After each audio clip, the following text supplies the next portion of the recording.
আসসালামু আলাইকুম, শুভেচ্ছা সহ সকলকে স্বাগত জানাচ্ছি চ্যানেল আই সংবাদে। এখনকার আয়োজন নিয়ে আপনাদের সাথে আছি আমি ফাবলিহা বুশরা। শুরুতেই চলুন দেখে নিই ফ্রেশ আটা, ময়দা, সুজি সংবাদ শিরোনামগুলো। দীর্ঘ বিমানযাত্রার ধকল নেয়ার মতো অবস্থায় নেই বেগম খালেদা জিয়া, জানালেন চিকিৎসক। বিদেশ যাওয়া নির্ভর করছে শারীরিক অবস্থার ওপর মন্তব্য। ভারতেই থাকবেন কি না সে সিদ্ধান্ত শেখ হাসিনাই নেবেন, জানালেন এস জয়শঙ্কর। বাংলাদেশে একটি বিশ্বাসযোগ্য গণতান্ত্রিক প্রক্রিয়া দেখতে চায় নয়াদিল্লি। অভিযোগহীন ভোট উপহার দিতে আইন শৃঙ্খলা রক্ষাকারী বাহিনীর প্রতি পররাষ্ট্র উপদেষ্টার আহ্বান। আগামী নির্বাচন একটি বড় পরীক্ষা, দাবি। অপকর্মকারীদের লাল কার্ড দেখিয়ে দেবে দেশের মানুষ, বললেন জামায়াত আমির। ফ্যাসিস্টরা পালিয়ে গেলেও দোসররা যায়নি, অভিযোগ। এবং জৈব সার ও সমন্বিত বালাইনাশক ব্যবহার করে জনপ্রিয় হয়ে উঠছে চাষাবাদ। জৈব কৃষিতে উৎপাদিত ফল ফসলের ন্যায্য মূল্য নিশ্চিতের প্রত্যাশা।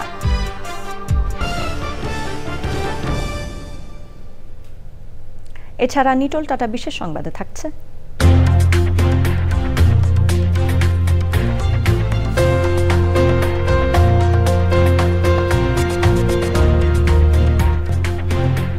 বিশ্বজুড়ে বড়দিনের প্রস্তুতির খবর।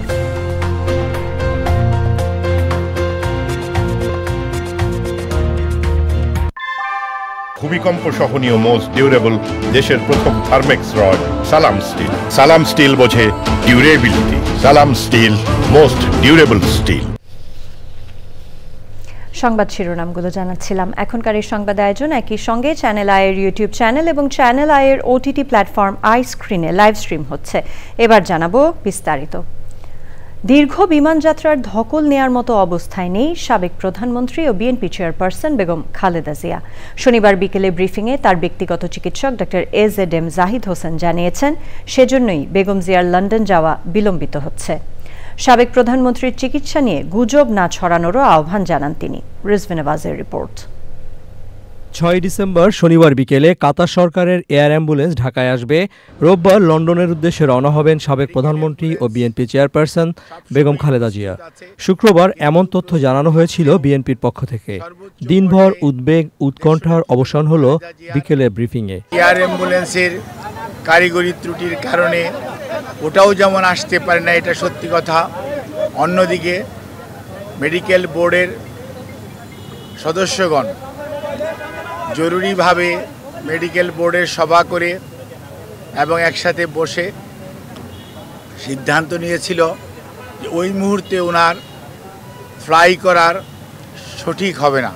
ভবিষ্যতে হয়তো শারীরিক অবস্থাই বলে দিবে যে ওনাকে কখন বিদেশে চিকিৎসার জন্য নিয়ে যাবে। এই মুহূর্তে বেগম খালেদা জিয়ার সুস্থতা এবং নিরাপত্তা দুটোই সমান গুরুত্বপূর্ণ বিএনপির কাছে, ব্যাখ্যা করেন ডাক্তার জাহিদ।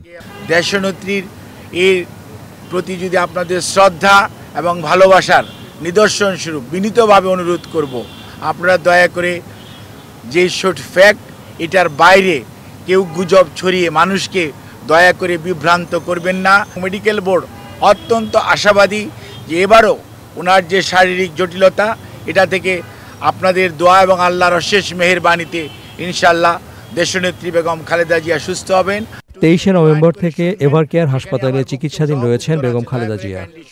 আপনাদের সবাইকে ধন্যবাদ। রিজভিন আওয়াজ, চ্যানেল আই, ঢাকা।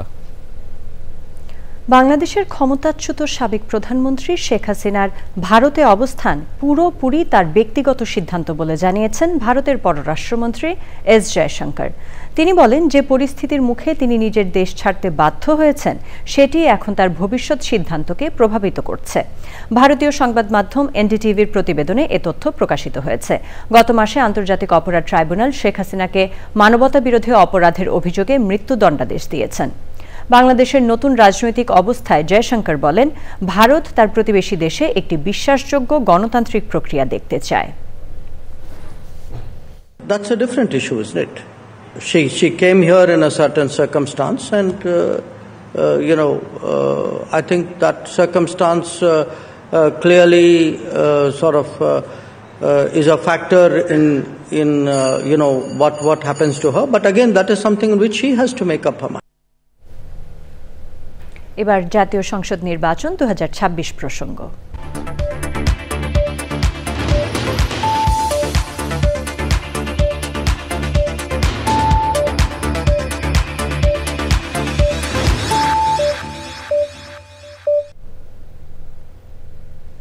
পররাষ্ট্র উপদেষ্টা মোহাম্মদ তৌহিদ হোসেন বলেছেন, আগামী নির্বাচন একটি বড় পরীক্ষা। রংপুর জেলা প্রশাসক কার্যালয়ে জেলার কর্মকর্তাদের সাথে মতবিনিময় সভায় তিনি বলেন, আদর্শ ও অভিযোগহীন নির্বাচন উপহার দিতে আইন শৃঙ্খলা রক্ষা করা খুবই গুরুত্বপূর্ণ।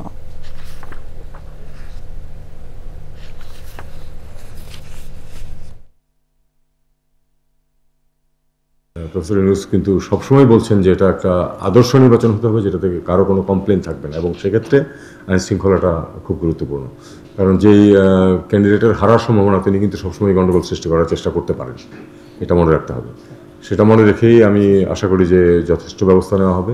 চিফ ইলেকশন কমিশনারও মিটিং করছেন এবং স্ট্র্যাটেজি নির্ধারণ হচ্ছে। হোম মিনিস্ট্রির যে অ্যাডভাইজার আছেন আমার বন্ধু, উনিও পরিকল্পনা করছেন। আমরা সবাই আশা করি যে একটা সুষ্ঠু নির্বাচনের মাধ্যমে নতুন সরকার গঠিত হবে এবং আমরা আমাদের দায়িত্ব তাদেরকে বুঝিয়ে দিয়ে চলে যেতে পারব। ত্রয়োদশ জাতীয় সংসদ নির্বাচনের অন্তত 1 মাস আগে ধর্মীয় ও জাতিগত সংখ্যালঘুদের নিরাপত্তায় সেনা ও বিশেষায়িত বাহিনী মোতায়েনের দাবি জানিয়েছে বাংলাদেশ পূজা উদযাপন পরিষদ। মুক্তিযুদ্ধ ও গণ অভ্যুত্থানের চেতনায় 72-এর সংবিধান সমুন্নত রাখা এবং রাজনীতি ও নির্বাচনে ধর্মের ব্যবহার নিষিদ্ধ করারও দাবি জানিয়েছেন তারা। তবে 72-এর সংবিধানকে জাতিবাদী ফ্যাসিস্ট সংবিধান বলে উল্লেখ করে নতুন সংবিধান প্রণয়নে গুরুত্ব আরোপ করেছেন রাষ্ট্রচিন্তক ও কবি ফরহাদ মাজহার। রোকসানা আমিনের রিপোর্ট। ত্রয়োদশ জাতীয় সংসদ নির্বাচন ও আমাদের প্রত্যাশা নিয়ে মহানগর সার্বজনীন পূজা কমিটি ও বাংলাদেশ পূজা উদযাপন পরিষদের মতবিনিময় সভা। 72-এর সংবিধান হবে আগামী দিনে রাজনীতির মূল ভিত্তি।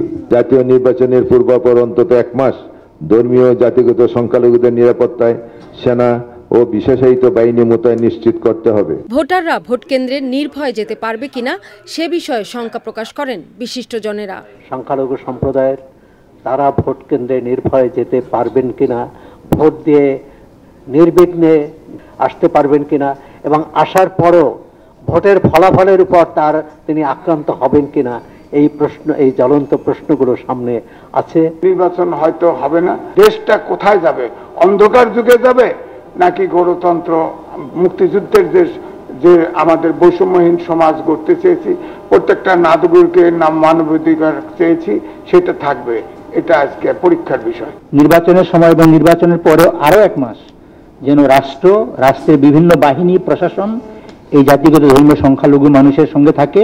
আলোচনায় যুগোপযোগী সংস্কার এবং মুক্তিযুদ্ধ ও গণতন্ত্রের প্রশ্নে 72-এর সংবিধানকে সমুন্নত রাখার কথা বলা হলেও ভিন্ন মত জানান প্রধান অতিথি রাষ্ট্রচিন্তক ফরহাদ মাজহার। সন্ত্রাসী লুটেরা শ্রেণী জনগণের অধিকার কেড়ে নেয়, কারণ রাষ্ট্র তাদের লুটপাটের জায়গা। আমরা রাষ্ট্রটা বানাতে পারি নাই। গণসার্বভৌমত্ব কায়েম করতে হলে 72-এর সংবিধান আমাদেরকে অবশ্যই বাতিল করতে হবে। পুরনো ব্যবস্থা ভেঙে গেছে, এখন নতুন গঠনতন্ত্র হবে। প্রতি 5 বছর পর পর কোন চোর, কোন বদমাশ, কোন লুটেরা আমাদেরকে শোষণ লুণ্ঠন করবে, তাদেরকে নির্বাচিত করবার অধিকারকে তারা গণতন্ত্র বলে। মতবিনিময় সভায় নির্বাচন না হলে দেশ মহা সংকটে পড়বে বলে শঙ্কা প্রকাশ করেন আলোচকরা। রোকসানা আমিন, চ্যানেল আই, ঢাকা। ভোট নিয়ে আলোচনা এখন সারা দেশে। নানান বয়সী, নানান পেশার মানুষ নির্বাচন নিয়ে কি ভাবছেন সেটা জানতে সারা দেশে ঘুরে বেড়াচ্ছে চ্যানেল আইয়ের ক্যামেরা। আজ জানবো নির্বাচন ঘিরে সুনামগঞ্জের ভোটারদের কথা। যে প্রার্থীরা এলাকাতে থাকেন, এলাকার ভালো মন্দ জানেন, এবং আমরা ইদানিং দেখতেছি যে মাদকের একটা ভয়াবহ ছুবল এবং সন্ত্রাসীদেরকে যারা লালন পালন করেন না, এরকম প্রার্থী আমরা আশা করব। আমরা সাধারণ জনগণ হিসেবে চাই যে প্রার্থীরা সব সময় জনগণের কাছাকাছি থাকেন এবং জনগণ তাদের যে কোনো প্রয়োজনে প্রার্থীর কাছে যেতে পারেন, এরকম প্রার্থী আমরা আশা করব। আমরা গরিব রাস্তাঘাট আমরা পয়সা রয়েছে, আমরা যেটা চাই ভিডিও আমরা আমি যেটা আমরা বালা এইটা আমরা বালা তিনটা দিলাম, আমরা যেটা করতে পারবো এইটা দেবো ভাই। আমরা কৃষকের জন্য যদি রাস্তাঘাটগুলি করে দিতে পারে এইগুলি আমরা লাগি মঙ্গল, এরপর হাওরের বানগুলি যদি বান্ধা দিতে পারে এইগুলি আমরা লাগি মঙ্গল। দিলে যে তিনি বানতারে তাইনেরই আমরা চাই। সৎ এবং প্রতিশ্রুতিশীল, প্রগতিশীল এবং নারী বান্ধব। এই এলাকাটা হাওর অঞ্চলের এলাকা, যাতে বেড়িবাঁধগুলা সঠিকভাবে করতে পারে, কোনো দুর্নীতি না করে সৎ একজন নিষ্ঠাবান মানুষ চাই। যাতে এখন আমরা যেহেতু নতুনভাবে শুরু হয়েছে বাংলাদেশ, এই কারণে আমরা চাচ্ছি নতুন একজন ভালো সৎ নিষ্ঠাবান একজন এমপি আমরা চাই, যাতে গরিব দুঃখী মানুষের উন্নয়নের জন্য কাজ। আমরা যারা ব্যবসায়ী আছি, আমরা যাতে নিরাপদে ব্যবসা বাণিজ্য করতে পারি, কোনো ধরনের চাঁদাবাজি বা কোনো ধরনের সন্ত্রাসী যাতে আমাদেরকে অসুবিধা সৃষ্টি না করে, এই ধরনের প্রার্থী দিয়ে আমরা নির্বাচিত করতে চাই। সৎ হইতো, নির্লোভ হইতো, জনগণের কথা শুনতো, এতে আমরা বিপদে আপদে তাদের কাছে পাই, এরকম একটা প্রার্থী চাই। আমরা প্রায়ই দেখি, আমরা সৎ দেখে নির্বাচিত করি, পরবর্তীতে গিয়া দেখা যায় ওনারা বিজনেস শুরু করে দেন। সো আমার একমাত্র দাবি, সৎ প্রার্থী হোক, এই দেশের উন্নয়নে সৎ মানুষের দরকার। এবার অন্যান্য খবর। সারা দেশে জৈব সার ও সমন্বিত বালাইনাশক ব্যবহার করে চাষাবাদ জনপ্রিয় হয়ে উঠছে। নিরাপদ খাদ্যের তাগিদ অনুভব করে মুন্সিগঞ্জের বজ্রযোগিনী গ্রামের কৃষকেরা গড়ে তুলেছেন আইপিএম ক্লাব, চর্চা করছেন জৈব কৃষির।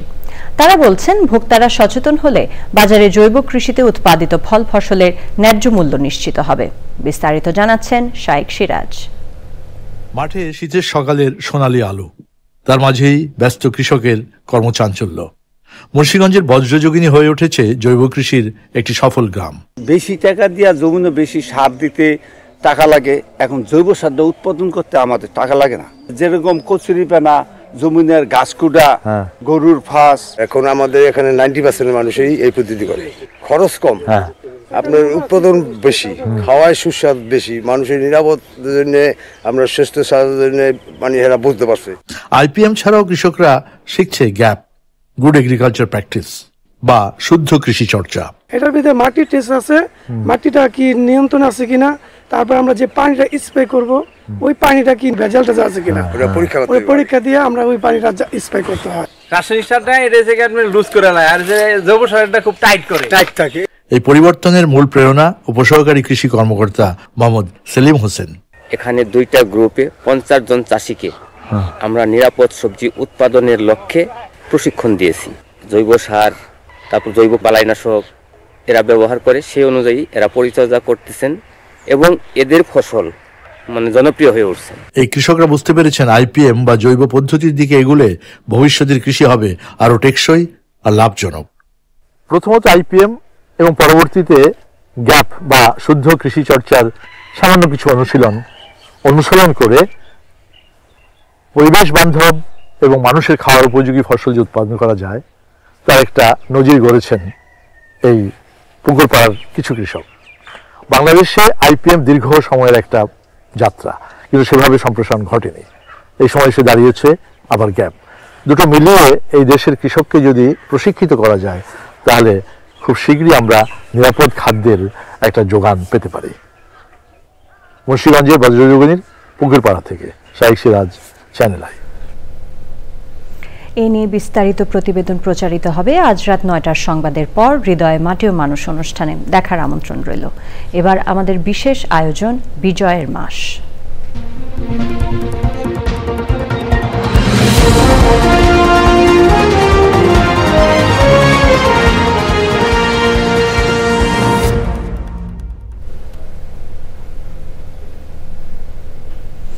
মুক্তিযুদ্ধে অবিস্মরণীয় ভূমিকা রেখেছে সশস্ত্র বাহিনী।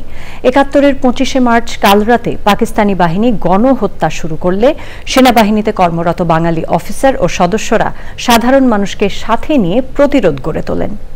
মুক্তিযুদ্ধে সশস্ত্র বাহিনীর প্রতিরোধ ও সাফল্য গাথা নিয়ে ওবায়দুল রশিদের ধারাবাহিক প্রতিবেদনের ৩য় পর্ব আজ। ৭১-এর ১৭ এপ্রিল শপথ নেয় প্রবাসী সরকার। এরপর ৭ জুলাই মুক্তিযুদ্ধ পরিচালনায় সরকার জেড, কে এবং এস ফোর্স গঠন করে। জেড ফোর্স গঠিত হয় ফোর্সটির অধিনায়ক মেজর জিয়াউর রহমানের নামের আদ্যাক্ষর অনুসারে। কর্নেল শাফায়েত জামিলের ৭১-এর মুক্তিযুদ্ধ রক্তাক্ত মধ্য আগস্ট ও ষড়যন্ত্রময় নভেম্বর বই অনুযায়ী ৭১-এর ২৮ জুলাই জেট ফোর্সের প্রশিক্ষণ শেষে অধিনায়ক মেজর জিয়াউর রহমান বাংলাদেশের অভ্যন্তরে যুদ্ধের পরিকল্পনার কথা জানান। জিয়াউর রহমানের পরিকল্পনা অনুযায়ী ৩১ জুলাই শেষ রাতে কামালপুরে পাকিস্তানি হানাদার বাহিনীর ঘাঁটিতে আক্রমণ চালানো হয়। হানাদার বাহিনী পাল্টা প্রচণ্ড মর্টার আক্রমণ করে। ঘাঁটিটি মুক্তিযোদ্ধারা দখল করতে না পারলেও যুদ্ধটি বাঙালির জন্য এক অনুপ্রেরণা হয়ে ওঠে। ৪ নভেম্বর ঘাঁটি দখলে না আসা পর্যন্ত ছোট বড় প্রায় ২০টি আক্রমণ চালায় বীর মুক্তিযোদ্ধারা। জামালপুরের দেওয়ানগঞ্জের বাহাদুরবাদ রেল ফেরিঘাটটি পাকিস্তানিদের জন্য ছিল ময়মনসিংহ, জামালপুর এবং উত্তরাঞ্চলের বিভিন্ন ঘাঁটিতে সামরিক সরঞ্জাম, অস্ত্র ও সৈন্য পরিবহনের জন্য গুরুত্বপূর্ণ রুট। এটি আক্রমণ করেন জেট ফোর্সের সদস্যরা। অবসরপ্রাপ্ত মেজর জেনারেল KM শফিউল্লাহ বীর উত্তমের বই থেকে জানা যায়, জেট ফোর্সের আলফা ও ডেল্টা কোম্পানি দেওয়ানগঞ্জ বাজার এলাকাসহ সুগার মিল এবং রাজাকার ক্যাম্পে সম্মিলিত আক্রমণ করে পাকিস্তানিদের নিরস্ত্র করে। জেট ফোর্সের এ সফলতা মুক্তিযোদ্ধাদের মনোবল বাড়িয়ে দেয় বহুগুণে। জামালপুরের ঝিনাইগাতি থানার অন্তর্গত ভারতের মেঘালয় রাজ্যের সীমান্ত ঘেঁষা ছিল নকশি বিওপি। ভারত থেকে মুক্তিযোদ্ধাদের প্রবেশ ঠেকানো সহ বিভিন্ন কারণে এটি অত্যন্ত গুরুত্বপূর্ণ ছিল পাকিস্তানিদের। ৩ আগস্ট ভোররাতে জেট ফোর্সের সদস্যরা বিওপিতে আক্রমণ চালায়। তীব্র যুদ্ধে কৌশলগত কারণে মুক্তিযোদ্ধারা পিছু হটে।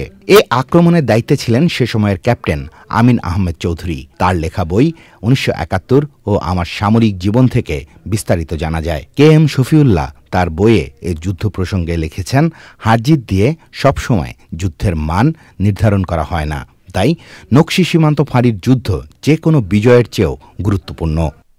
ডিসেম্বরে জেট ফোর্সের সদস্যরা সিলেটের দিকে এগিয়ে আসতে থাকেন। হানাদারদের সাথে শমশেরনগর বিমানবন্দরের কাছে প্রচণ্ড যুদ্ধ করে পাকিস্তানিদের পরাজিত করে। মুক্ত হতে থাকে সিলেট অঞ্চল। ৭১-এর ১৫ই ডিসেম্বর পুরোপুরি শত্রুমুক্ত হয় সিলেট।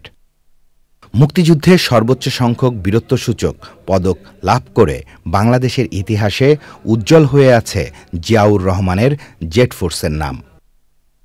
Obaidul Rashid, channel I, Dhaka. প্রিয় দর্শক, আপনারা জানেন রাজধানীর এভারকেয়ার হাসপাতালে বিএনপি চেয়ারপারসন ও সাবেক প্রধানমন্ত্রী বেগম খালেদা জিয়া চিকিৎসাধীন আছেন। তার বর্তমান শারীরিক অবস্থা এবং চিকিৎসা কার্যক্রম সম্পর্কে জানতে আমরা জান্নাতুল বাকিয়া কেকার কাছে যাচ্ছি। তিনি আছেন এভারকেয়ার হাসপাতালের সামনে। কেকা, বেগম খালেদা জিয়ার শারীরিক অবস্থা এবং চিকিৎসা কার্যক্রম সম্পর্কে সবশেষ কি আপডেট আছে আমাদের দর্শকদের জানাবেন।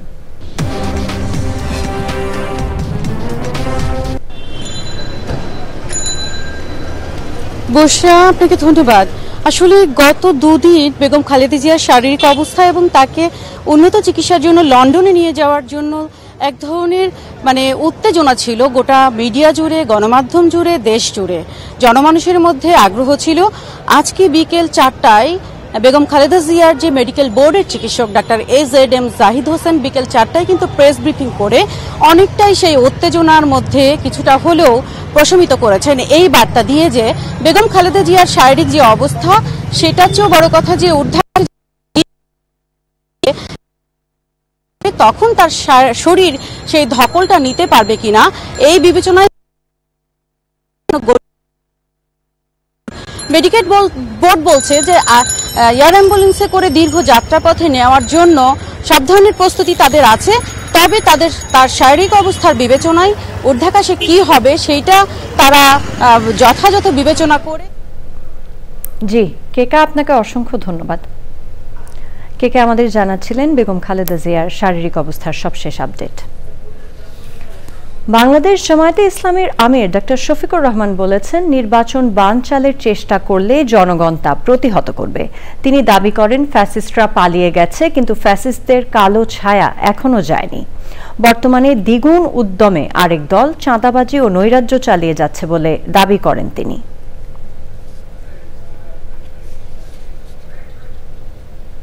প্রিয় দর্শক, আপনারা দেখছেন চ্যানেল আই সংবাদ। সময় হয়ে গেল একটি বিরতি নেবার। বিরতির পর অন্যান্য খবরের সাথে আরো জানিয়ে ফিরব। শান্তি আলোচনা ব্যর্থ হওয়ায় পাকিস্তান আফগানিস্তান সীমান্তে গোলাগুলিতে 4 আফগান নিহত, একে অপরকে দোষারোপ করছে দুপক্ষ।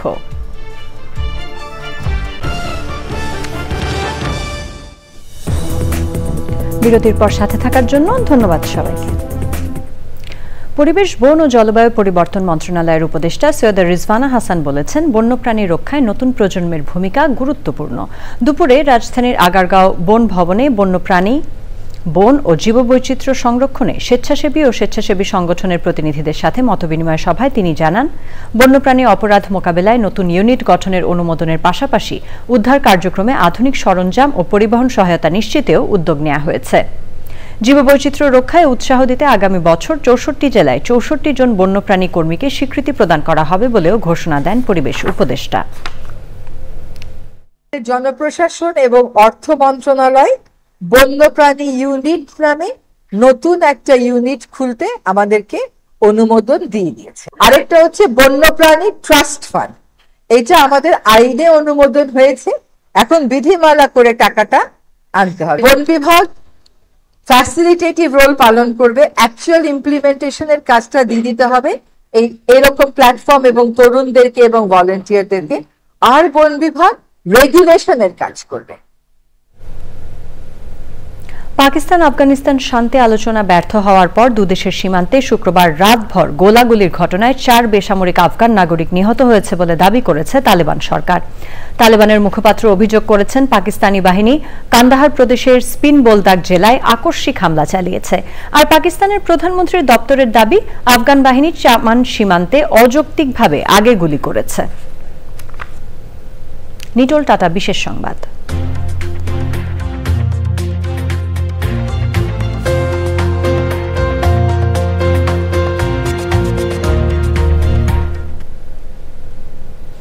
বিশ্বের বিভিন্ন দেশে চলছে বড়দিনের প্রস্তুতি। চোখ ধাঁধানো আলো আর উৎসবে মাতোয়ারা বিভিন্ন শহর। ব্রাজিলের রিও ডি জেনিরোর সমুদ্র সৈকতে এসেছে সান্টা ক্লজ। বোটাফোগো উপসাগরে ভাসছে দীপ্তিময় ক্রিসমাস ট্রি। ওয়াশিংটন ডিসিতে হোয়াইট হাউসে সাজানো হয়েছে বাড়ি যেখানে হৃদয় থিমে। অর্থনৈতিক চ্যালেঞ্জ সত্ত্বেও বলিভিয়ার লা পাজো, রোমানিয়ার বুখারেস্টে হচ্ছে বিভিন্ন উৎসব। লন্ডনের ট্রাফালগার স্কোয়ারে জ্বলে উঠেছে নরওয়ে থেকে উপহার পাওয়া ঐতিহ্যবাহী ক্রিসমাস ট্রি। বিশ্বজুড়ে অর্থনৈতিক সংকটের মধ্যেও বড়দিনের এই উৎসব সবার মনে ছড়াচ্ছে আনন্দের বার্তা। পূবালী ব্যাংক বাণিজ্য সংবাদ।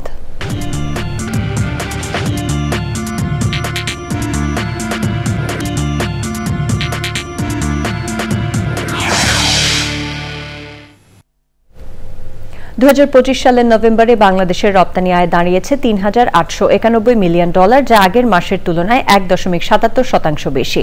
তবে গত বছরের একই মাসের তুলনায় ৫.৫৪% কম। নভেম্বর মাসে এককভাবে সর্বোচ্চ অবদান রেখেছে তৈরি পোশাক খাত, যা থেকে $৩,১৪০ মিলিয়ন আয় হয়েছে। যুক্তরাষ্ট্র ও যুক্তরাজ্য প্রধান গন্তব্য থাকলেও রপ্তানি বেড়েছে চীন ও পোল্যান্ডে। আবারও সময় হয়ে গেল একটি বিরতি নেবার। বিরতির পর খেলার খবরে জানিয়ে ফিরব। এর সাথে আয়োজনের শেষ পর্যায়ে আমরা, তবে যাবার আগে ফ্রেশ আটা, ময়দা, সুজি সংবাদ শিরোনামগুলো জানিয়ে দিচ্ছি আরো একবার।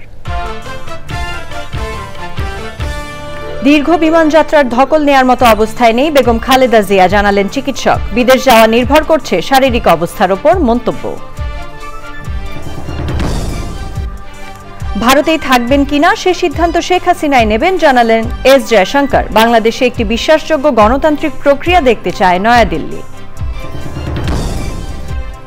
অভিযোগহীন ভোট উপহার দিতে আইন শৃঙ্খলা রক্ষাকারী বাহিনীর প্রতি পররাষ্ট্র উপদেষ্টার আহ্বান। আগামী নির্বাচন একটি বড় পরীক্ষা, দাবি। অপকর্মকারীদের লাল কার্ড দেখিয়ে দেবে দেশের মানুষ, বললেন জামায়াতের আমির। ফ্যাসিস্টরা পালিয়ে গেলেও দোসররা যায়নি, অভিযোগ। এবং জৈব সার ও সমন্বিত বালাইনাশক ব্যবহার করে জনপ্রিয় হয়ে উঠছে চাষাবাদ। জৈব কৃষিতে উৎপাদিত ফল ফসলের ন্যায্য মূল্য নিশ্চিতের প্রত্যাশা।